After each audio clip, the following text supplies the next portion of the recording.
Syederun kerusuhan pecah setelah seribuan warga yang telah berhari-hari menunggu pencairan proposal bantuan dana sosial di kantor Gubernur Aceh tidak kunjung mendapatkan kejelasan. Massa mengamuk dan merusak sejumlah fasilitas di kantor orang nomor 1 di Aceh itu.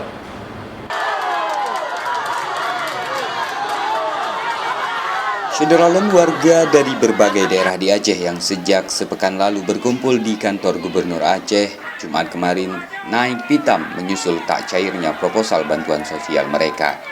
Merasa kecewa dan dipermainkan, warga pun mengamuk. Lemparan batu dan pengerusakan terjadi di kantor Gubernur Aceh. Massa menguasai lobi dan halaman kantor. Sejumlah kaca dipecahkan, berikut vas bunga. Puluhan polisi mencoba mengambil alih kondisi. Beberapa tembakan ke udara dilepaskan dari senjata milik polisi.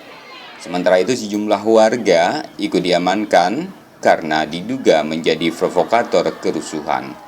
Sekira 1 jam kerusuhan, polisi berhasil memukul mundur warga hingga keluar pagar area kantor. Akibat aksi ini, penjagaan super ketat pun diberlakukan. Sebaliknya, pegawai kantor Gubernur Aceh memilih pulang lewat jalur belakang. Dari Banda Aceh, Muhammad Ansar, Serambi On TV.